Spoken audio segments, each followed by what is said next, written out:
I dumped my husband for a hot girl summer. Now I regret everything and he won't even text me back. Look, I know how this is going to sound, but I need to get this off my chest because honestly, everyone's acting like I'm the villain here, and I'm sick of it. I'm Mia. I'm 27 now, and 2 years ago, I made what everyone calls the biggest mistake of my life, but I'm not so sure about that anymore. So here's the thing. At 22, I had what everyone thought was the perfect setup. I was married to this guy, Ethan, who had some steady job doing logistic stuff for a company, nothing glamorous, but it paid the bills. We had our little starter house here in Tucson, a baby girl named Lily who was absolutely gorgeous, and everyone kept telling me how lucky I was to have it all figured out so young. But you know what? I felt like I was slowly dying inside. Every single day was the same routine. Ethan would leave for work, I'd take care of Lily, clean the house, make dinner, and wait for him to come home so we could watch Netflix and pretend we were living some great life. Meanwhile, my friends from college were posting these incredible pictures from Los Angeles, hanging out with actual celebrities, going to exclusive parties, dating guys who could actually afford to treat them like queens, and here I was, changing diapers and getting excited about a date night at Applebee's if we could find a babysitter. Don't get me wrong, Ethan wasn't a bad guy. He was just so painfully ordinary. He'd come home and tell me about his day like I was supposed to care about shipping schedules and office drama. He thought bringing me flowers from the grocery store was romantic. He'd suggest we save money for vacation by going camping instead of somewhere actually nice. Everything about our life was just so small and boring, and I started realizing I had settled for the first guy who seemed stable instead of waiting for someone who could actually give me the life I deserved. The worst part was how everyone acted like I should be grateful. My mom would go on and on about how Ethan was such a good provider, how lucky I was to have a man who came home every night. My sister would remind me how hard it is to find a good guy these days, but they didn't understand. Providing isn't the same as thriving. I was 22 years old, and I felt like my life was already over. I started following these Instagram accounts of women living in Los Angeles, and their lives looked absolutely incredible. Designer clothes, amazing restaurants, yacht parties, men who actually knew how to treat a woman right. My friend Emma had moved down there after graduation and was dating this music producer who bought her a BMW just because he wanted to. She'd send me pictures from VIP sections at clubs where actual famous people hung out, and I'd look at my life and wonder where I went wrong. Ethan started noticing I was unhappy, but instead of trying to understand, he'd get defensive. He'd say things like, "Isn't our family enough for you? And why do you need all that superficial stuff?" Like wanting more than a mediocre life made me shallow. He couldn't see that I was suffocating in this suburban bubble where the most exciting thing that happened was a new restaurant opening at the strip mall. The breaking point came when Emma invited me to visit Los Angeles for a long weekend. She said I needed to see what I was missing, and honestly, I was desperate for anything that wasn't changing diapers and pretending to care about Ethan's work stories. When I told Ethan I wanted to go, he got all weird about it. He started asking why I needed to party when I had responsibilities at home, like I wasn't allowed to have fun because I was a mother. That's when I realized he didn't see me as a person anymore, just as his wife and Lily's mom. I booked the flight anyway, and honestly, best decision I ever made, even if everyone wants to blame me for what happened next. That Los Angeles weekend completely opened my eyes to what my life could actually be. Emma picked me up from the airport in this gorgeous BMW that her boyfriend had surprised her with, not because it was her birthday or anything, just because he wanted to spoil her. That's when I knew I was in a completely different world than the one where Ethan thought surprising me with takeout was romantic. The hotel suite was incredible, overlooking the beach with floor-to-ceiling windows and room service that actually tasted like real food, not like the chain restaurants Ethan always suggested because he had coupons. Emma looked absolutely stunning. Designer everything, perfect hair and nails, that glow that comes from being treated right by someone who actually appreciates you. She kept saying how good it was to see me, but I could tell she was shocked by how dowdy I looked compared to her new life. We went shopping first, and Emma insisted on buying me some actual nice clothes because, in her words, you can't hit Los Angeles looking like a suburban mom. I tried to protest, but honestly, when I saw myself in those outfits, I remembered who I used to be before I got trapped in this domestic routine. I looked like a woman who deserved good things, not someone who should be grateful for grocery store flowers. That night, we went to this incredible restaurant where they knew Emma's boyfriend by name, and then to this exclusive club with actual VIP treatment, not like the sports bars. Ethan would take me to where we'd split appetizers, and he'd complain about the prices. This was how successful people lived, and being around that energy made me feel alive for the first time in years. That's where I met Marcus. He was this rapper who had just finished performing, and when he walked into our VIP section, every woman in the place turned to look at him. He had this presence that Ethan would never have: confidence, success, the kind of magnetism that comes from actually achieving something in life. When he started talking to me, asking about my life, he listened like what I had to say actually mattered. He didn't interrupt me to talk about himself or check his phone like Ethan always did. Marcus told me I was too beautiful to be wasted on some basic life, and honestly, he was right.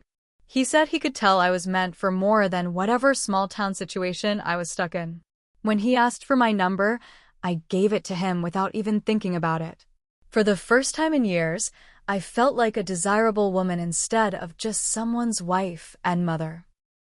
The rest of the weekend was like living in a completely different world. Every restaurant, every club, every experience was what I should have been having all along instead of settling for mediocrity. Flying back to Tucson felt like returning to black and white after experiencing color for the first time. Ethan picked me up from the airport with Lily in her car seat, and looking at them felt like looking at strangers. He kept asking about my trip, trying to show interest, but his questions were so small and boring compared to the conversations I'd been having. When he suggested we grab dinner at that chain restaurant we always went to, I almost laughed at how pathetic it sounded after the places I just experienced. That night, when Ethan wanted to be intimate, I couldn't even pretend to be present. All I could think about was the difference between settling for someone and being with someone who actually deserved you. Marcus had already started texting me, sending pictures from studio sessions and exclusive events, treating me like someone worth staying in touch with instead of just taking me for granted. I knew right then that I had to make a choice, and honestly, it wasn't even close. The next few weeks were torture, pretending everything was normal while I planned my escape from this mediocre life. Marcus was texting me constantly, sending pictures from recording studios and exclusive parties, telling me I was too special to waste my time in some suburban bubble. Every message reminded me of what I was missing by staying trapped in this routine. Ethan could sense something was different, but instead of stepping up his game, he got more clingy and insecure. He'd ask who I was texting, where I was going when I needed to run errands, like he didn't trust me to live my own life. The irony was that his controlling behavior just proved how right I was to want something better. I started making excuses to go out more: girls' nights, shopping trips, anything to feel connected to something bigger than grocery shopping and diaper changes. Marcus would call me during these outings, and talking to him felt like breathing fresh air after being suffocated. He'd tell me about his music, his business deals, his plans for the future, actual ambitions beyond just paying bills and watching TV every night. The breaking point came when Marcus invited me to spend a week in Los Angeles. He said he wanted to show me what life could really be like with someone who appreciated me. I knew I had to make a choice: stay trapped in this small life or take a chance on something real. When I told Ethan I wanted a divorce, he completely lost it. He kept asking what he'd done wrong, begging me to go to counseling, promising he'd change, but that was exactly the problem. He thought this was about him fixing something when really, I had just outgrown this entire situation. I wasn't happy and hadn't been for a long time, but he was so focused on maintaining the status quo that he couldn't see I was dying inside. He couldn't understand that I didn't want him to change. I wanted someone completely different, someone with ambition, success, the ability to give me the life I actually deserved instead of asking me to be grateful for less than I was worth. My parents were furious, saying I was destroying my family for no good reason. They kept talking about stability and security like those were the only things that mattered in life. My mom cried about how Ethan was such a good man, how hard it would be to find someone better, but they couldn't see that I had already found someone better, someone who saw my potential instead of just accepting me as a suburban housewife. The divorce process was actually easier than I expected. My lawyer helped me get a fair settlement, alimony, child support, and I kept the house since I was the primary caregiver.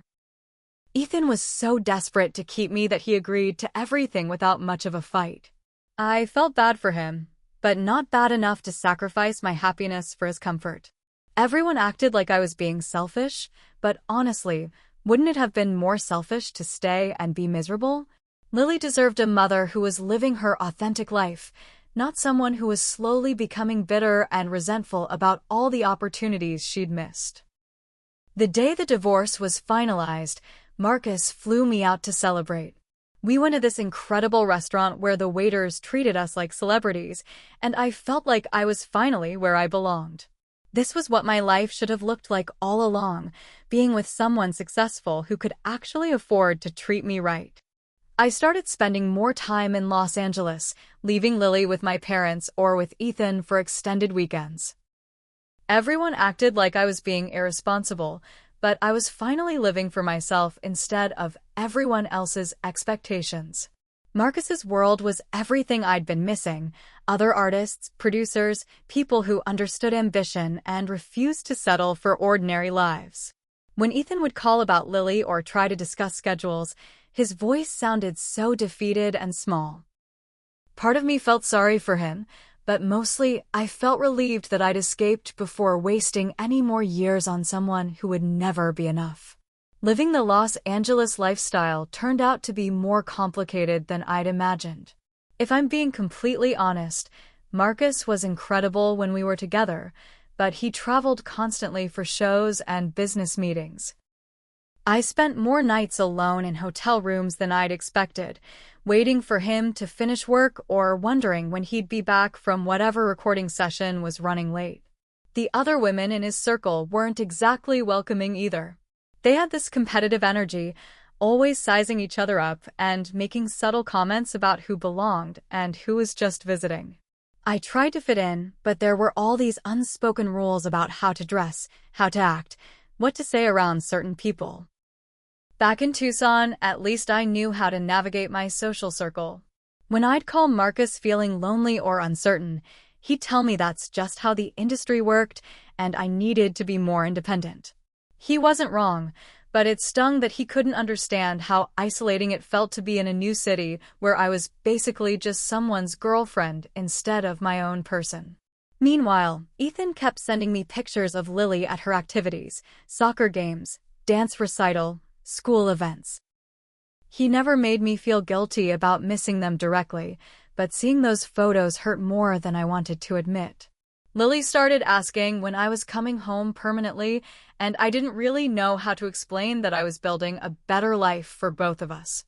Marcus and I did have some amazing moments: red carpet events, incredible trips, meeting actual famous people, but between those highlights, there were long stretches where I felt more disconnected than I ever had in Tucson. At least there, I had my own house, my own routines, people who actually knew me beyond just being someone's plus one. The lifestyle was expensive too. Even though Marcus covered most things, I felt constant pressure to always look perfect, have the right clothes, know the right people. In Tucson, I could just be comfortable in my own skin. In Los Angeles, everything felt like a performance I wasn't sure I was nailing. I started noticing that Marcus had a lot of female friends who would text him at all hours. When I asked about it, he'd say they were just business contacts, but some of those conversations seemed pretty personal for work relationships. He'd get annoyed if I questioned him about it, saying I was being insecure and jealous like Ethan used to be, But the difference was Ethan questioned me because he cared about losing me. Marcus seemed annoyed that I cared enough to ask questions at all. That realization hit harder than I wanted to admit, but I pushed it down because I'd given up too much to turn back now. 6 months in, everything started falling apart in ways I never saw coming. Marcus became distant, always busy, constantly having excuses for why he couldn't spend time together. I'd see him posting on social media at events where I wasn't invited, with other women visible in the background of his stories. When I finally confronted him about how disconnected we'd become, he said I was being too clingy and that he'd never promised me exclusivity. Those words hit me like a physical blow because I'd literally destroyed my entire life thinking we were building something real together. That's when I found out through Emma that Marcus had been seeing multiple women the entire time we were together. Apparently, everyone in his circle knew except me. I was just another rotation girl, completely replaceable, while I'd been telling everyone back home about my upgrade and my amazing new relationship. I felt so incredibly stupid and used. All those months, I'd been posting glamorous photos and talking about my new life, and the whole time, I was just another temporary distraction for him. The worst part was that I'd sacrificed my marriage, my stability, my relationship with my daughter, all for someone who saw me as completely disposable. Coming back to Tucson was humiliating beyond belief. I'd been so vocal about my new life, so confident that I'd made the right choice, and now I had to face everyone knowing it had all fallen apart exactly like they'd predicted it would. But the real shock was finding out that Ethan had moved on. He was dating someone from his workplace, this woman named Rachel, who was younger than me, prettier than me, and according to every mutual friend, absolutely perfect for him and amazing with Lily. Seeing them together at school events was torture because she looked at him the way I used to, and he looked genuinely happy in a way I'd never seen during our marriage. My parents tried to be supportive, but they had this underlying "we told you so" energy that made every conversation feel like a lecture about poor choices and consequences. My friends back home had moved on with their lives while I was playing house in Los Angeles, and I felt like a stranger trying to fit back into a world that had continued spinning without me. The house felt empty and depressing after all the excitement I'd experienced. Going from penthouse suites and 5-star restaurants back to my little starter home and chain restaurant options was honestly devastating.